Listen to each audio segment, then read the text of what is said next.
इस वीडियो को देखने से पहले चैनल को लाइक एंड सब्सक्राइब और शेयर करें।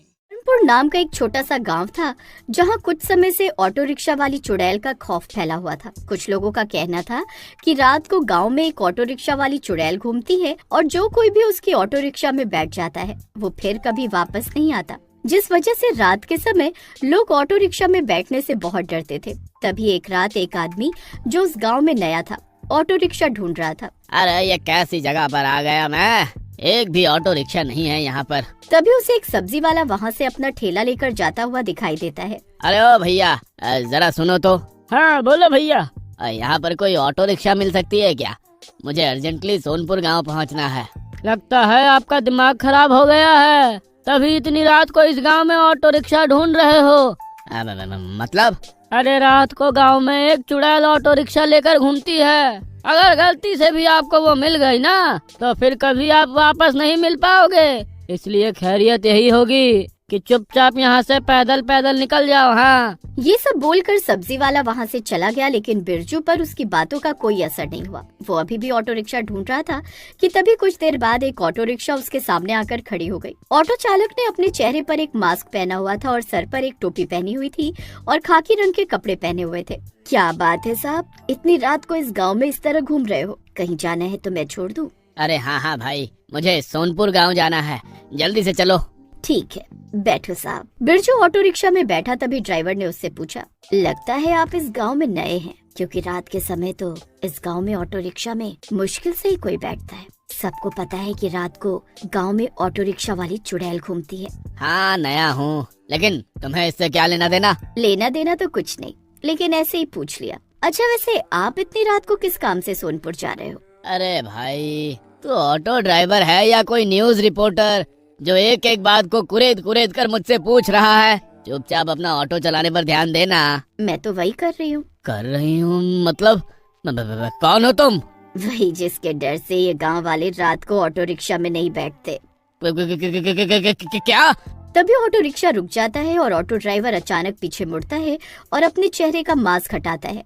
वो ऑटो रिक्शा वाली चुड़ैल थी, जिसे देखकर बिरजू की सिट्टी पिट्टी गुम हो जाती है। बिरजू ऑटो से भागने की कोशिश करता है, लेकिन तभी ऑटो रिक्शा इतनी स्पीड से रोड पर चलने लगता है और देखते ही देखते हवा में उड़ते हुए गायब हो जाता है। कुछ दिन बाद, अरे वो ऑटो वाले, जल्दी से ऑटो शुरू कर, मुझे लेकर चल यहाँ से। जी साहब। चुड़ैल ने अभी भी अपने चेहरे पर मास्क और सर पर टोपी पहनी हुई थी। वो ऑटो चलाती हुई गाना गुनगुनाने लगती है।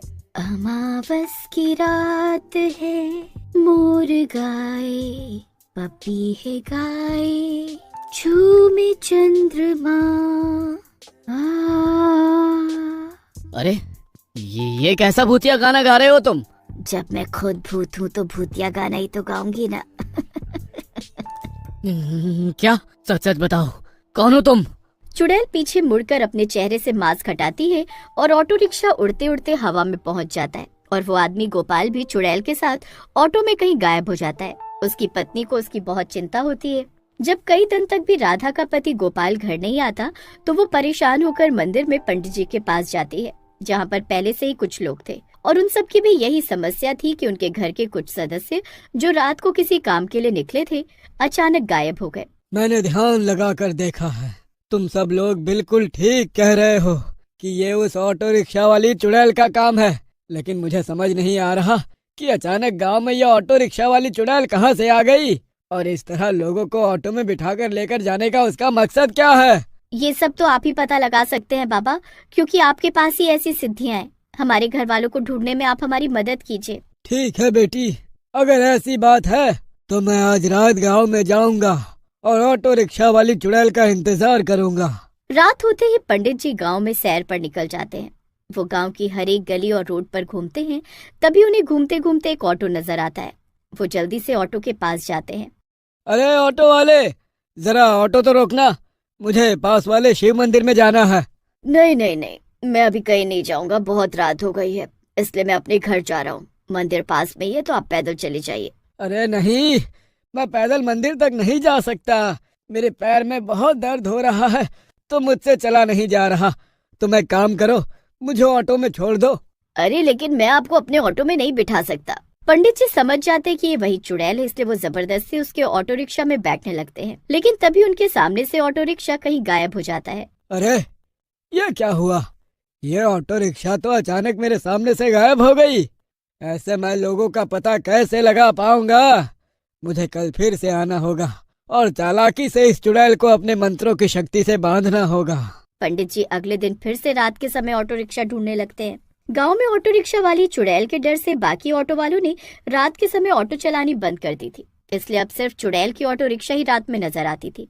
कुछ देर तक घूमने के बाद पंडित जी को एक ऑटो नजर आता है तो पंडित जी चुपके से जाकर उस ऑटो रिक्शा पर विभूति छिड़क देते हैं और ऑटो रिक्शा में बैठी चुड़ैल अचानक कांपने लगती है। अरे कौन है जो मेरे ऑटो रिक्शा पर मंत्र फूंक रहा है? मैंने तुम्हें और तुम्हारी ऑटो रिक्शा को अपने मंत्रों की शक्ति से बांध दिया है।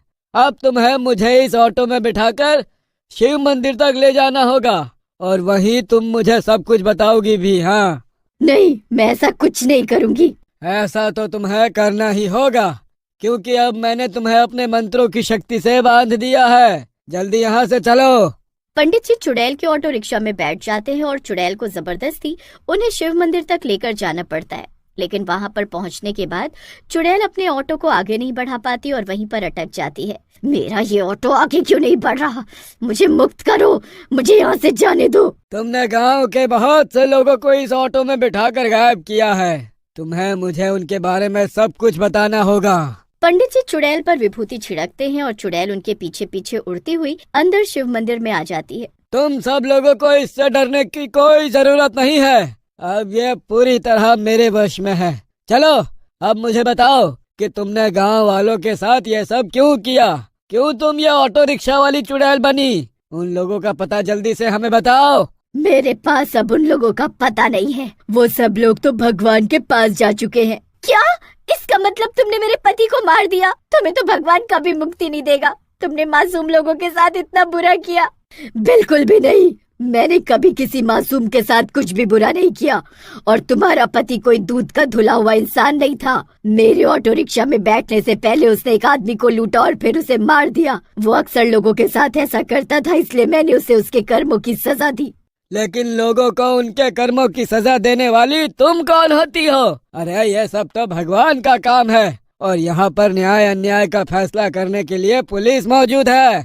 ये सब मैं कुछ नहीं जानती। मुझे तो बस इतना पता है कि ऐसे लोगों की वजह से मासूम लोगों को अपनी जान गंवानी पड़ती है। मैं भी कुछ महीनों पहले अपनी बेटी के साथ अपने मायके से आ रही थी, तभी कुछ लुटेरों ने मेरे पास सामान देखकर मेरा सारा सामान लूट लिया और फिर उसके बाद मुझे और मेरी बेटी को मार डाला। तब से मैंने ठान लिया कि मैं ऐसे लोगों को जिंदा नहीं छोड़ूंगी। उसकी बातें सुनकर वहाँ पर बैठे सभी लोग हैरान रह गए और पंडित जी को भी उसके प्रति सहानुभूति हुई। देखो चुड़ैल बेटी, मैं समझता हूँ कि तुम्हारे साथ गलत हुआ, लेकिन तुम न्याय अन्याय का फैसला ईश्वर पर छोड़ दो और हमेशा के लिए मुक्त हो जाओ।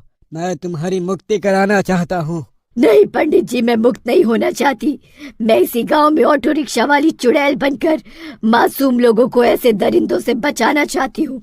मैं आपसे वादा करती हूँ कि मैं कभी किसी मासूम को परेशान नहीं करूँगी, लेकिन किसी गुनहगार को बख्शूंगी भी नहीं। ऑटो रिक्शा वाली चुड़ैल की सच्चाई जानने के बाद पंडित जी भी उसे छोड़ देते हैं और गांव में जो भी गलत काम करता था उसे ऑटो रिक्शा वाली चुड़ैल अपने आप सजा दे देती थी। उसके खौफ से गांव में लोगों ने गुनाह करने बंद कर दिए और पूरा गांव गुनाह मुक्त हो गया।